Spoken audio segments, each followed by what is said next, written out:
vais en profiter pour interviewer des habitants de Villers-Cotterêts, notamment des commerçants, pour connaître leurs ressentis, leurs témoignages par rapport à ce projet de la création de la Cité internationale de la langue française à Villers-Cotterêts. Nous, c'est un projet qu'on attend depuis quelques temps. On en entend beaucoup parler ici sur Villers-Cotterêts. On attend avec impatience que ça ouvre pour voir comment la ville va recevoir ce projet et comment elle va évoluer avec l'ouverture de ce magnifique château. Donc on a hâte.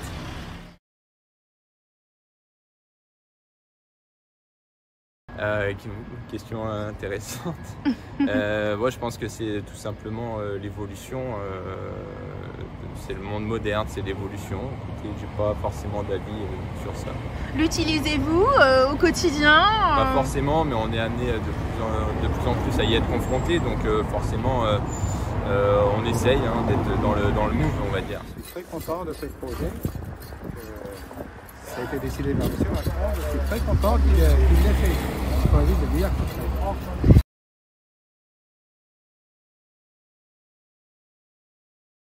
L'écriture inclusive, je ne connais pas trop bien, mais j'en ai entendu parler.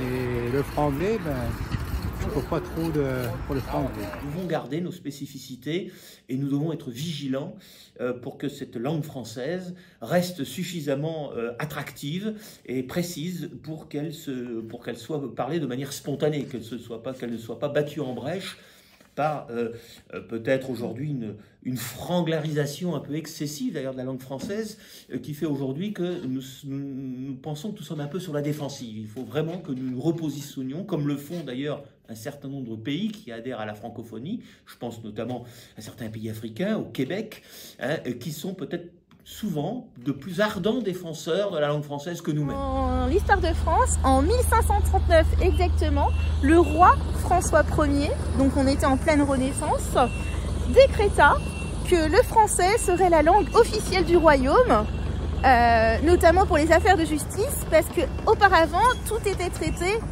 en latin. Poursuite de l'esprit de 1539, justement, qui a effectivement rendu le français comme langue officielle de tous les actes qui géraient la vie de l'ensemble du pays. L'avènement de la Cité internationale s'inscrit dans cette continuité, et là-dessus c'est le point, d'accord avec le président de la République, mais nous localement c'est la continuité d'une démarche qui se faisait déjà localement depuis très longtemps, donc dans le cadre de la défense de la langue française, c'est peut-être pour ça d'ailleurs que les électeurs nous ont choisis.